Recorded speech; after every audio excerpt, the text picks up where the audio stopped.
Hello guys, welcome back to my channel. আজ চলে এসেছি আবারও একটা ব্লগ নিয়ে। তো চলো আজকে ব্লগটা স্টার্ট করছি দুপুরে রান্নার পর থেকে। তো চলো কি কি রান্না করেছি দেখিয়ে দিই তোমাদেরকে। তার আগে বলে দিই, আমার চ্যানেলটাকে যদি এখনও সাবস্ক্রাইব না করে থাকো অবশ্যই আমার চ্যানেলটাকে সাবস্ক্রাইব করে দিও আর একটা লাইক কমেন্ট করে পাশে থেকো। তো চলো আজকে কি রান্না করেছি তোমাদের সাথে শেয়ার করি।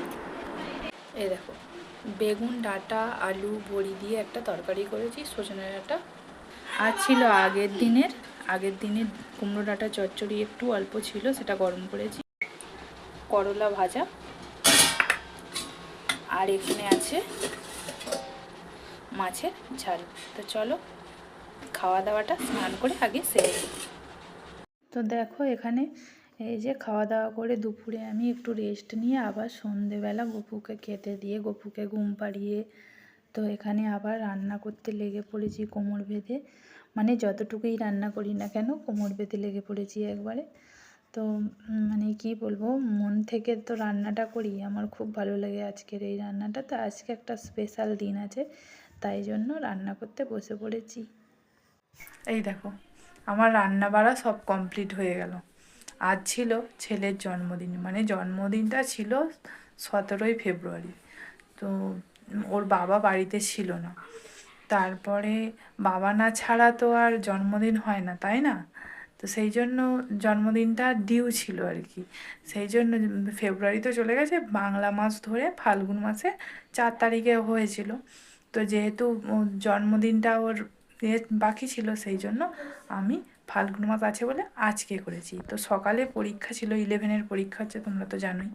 তো পরীক্ষা ছিল বলে সেই জন্য আমি রাতে ব্যবস্থা করেছি। তো তবে না, তোমরা যেটা ভাবছো সেটা না, লোকজন কাউকেই নেমন্তন্ন করতে পারিনি এবারে, সত্যি কথা। আমার তোমাদের কাছে লুকানোর কিছু নেই। তো শুধু জায়ের মেয়েকে ডেকেছি, ছোট্ট সে, তাকে ডেকেছি, সে আসবে।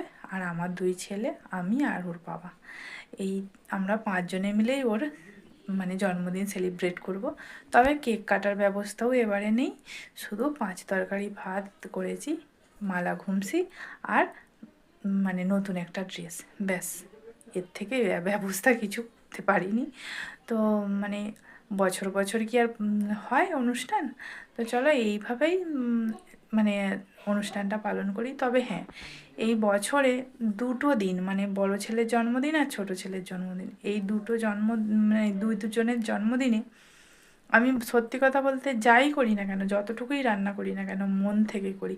এই দুটো দিনের অপেক্ষায় আমি সারা বছর থাকি, মানে মনের মতো করে ভাজাভুজি থেকে আরম্ভ করে সবটাই, যতটা পেরে উঠি আর কি, আমি ততটাই করি। তবে জানি না তোমাদের কেমন লাগবে। তো আমি মন থেকেই, সত্যি কথা বলছি, মন থেকেই আমি যে যতটুকু করি এই দিনটার অপেক্ষা করি, যাই রান্না করি না কেন, ভাজা করি আর যাই করি, মানে মন থেকে রান্না করি। আমার তো এমনিতে খারাপ লাগে না রান্না করতে, বাট আজকের দিনটা একটু স্পেশাল, তাই না? তো চলো তোমাদের সাথে শেয়ার করি কি কি রান্না করেছি আজকে, বেশি কিছু নয়, তো চলো দেখো। তো সব নিয়ে বসে পড়েছি এখানে, কি কি রান্না করেছি দেখো। পটল ভাজা, বেগুন ভাজা করেছি। আর এখানে আছে তোমার মাংসটা। তো মাংসটা একটু অল্প ঝাল দিয়ে করেছি, তার কারণ বাচ্চারা খাবে, বড়টা ঝাল খেতে পছন্দ করে, কিন্তু এরা দুজনে তো খেতে পারবে না, সেই জন্য। তো তারপরে আছে এখানে তোমার চাটনি করেছি, টমেটোমের চাটনি করেছি। তো ওর বাবা আঙুর নিয়ে এসেছিলো, একটু বেশ অনেকটা পাকা ছিল, সেই জন্য আমি ভাবলাম একটু চাটনিতে দিয়ে দিই।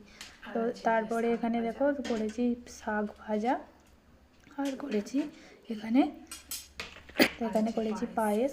তো মানে কি বলবো, ওই যে পায়েসটা শুধুমাত্র ছেলেদের জন্মদিনে তোলার জন্য আমি স্পেশাল একটা মানে চামচ কিনেছি, যেটা শুধুমাত্র 2বার ব্যবহার করব বলে আমার তোলা থাকবে। সামনেই আমাদের এখানে মেলা ছিল, তো সেখানে কিনেছি। তারপরে আছে দই মিষ্টি, তো সব করেই কিনেছি, কারণ শুধুমাত্র ছেলেদের জন্মদিনে পায়েসটা তুলব বলে। কিছু কিছু শখ হয় যে আমি এগুলো করে রাখি। তো দেখো তারপরে এখানে সব কিছু জোগাড় করে আমি এদেরকে খেতে দিয়ে দিয়েছি, এরা খেতে বসে গেছে। তো কারণ রাতটাও তো হয়ে যাচ্ছে, বাচ্চা তো এরা বলো। তো সেখানে এই যে আমাদের পুচকেটা দেখো না কীভাবে খাচ্ছে, দেখো থালায় মুখকে একবারে করে দিয়েছে, ঝুঁকিয়ে দিয়েছে, দিয়ে খাচ্ছে। আর এদিকে বসে পড়েছে পুচকে, ওদিকে বসেছে পুচকি আর মাঝখানে দাদা। তো এই খেতে বসে গেছে, সবই সাজিয়ে দিয়েছি, শুধু এদেরকে বলেছি চাটনিটা তোদেরকে শেষ পাতে দেবো। তো খাওয়া দাওয়া একসাথেই বসে গিয়েছিলাম, এদেরকে আগে দিয়ে আমরাও দুজনে বসে পড়েছিলাম। তো পুচকে দেখো না, একবার খাচ্ছে একবার ওদেরকে দেখছে, খাচ্ছে আবার ওদেরকে দেখছে। তো চলো খাওয়া দাওয়াটা কমপ্লিট করে নিই। তো খাওয়া দাওয়া কমপ্লিট হয়ে গেল, আজকের মতো এখানেই বিদায় নিচ্ছি। সবাই ভালো থাকবেন, সুস্থ থাকবেন। আর আরেকবার বলে দিই, আমার চ্যানেলটাকে এখনও যদি সাবস্ক্রাইব না করে থাকো অবশ্যই সাবস্ক্রাইব করে দিও, আর একটা লাইক কমেন্ট করে আমার আগ্রহটা বাড়িয়ে দিও, যাতে আমি পরবর্তী ভিডিও তৈরি করতে পারি। ব্যাস এটুকুই তোমাদের কাছে আমার চাওয়া, আর কিছুই নেই। তো চলো বিদায় নিলাম আজকের মতো, আবার দেখা হবে অন্য কোনো দিন, অন্য কোনো সময়। টাটা।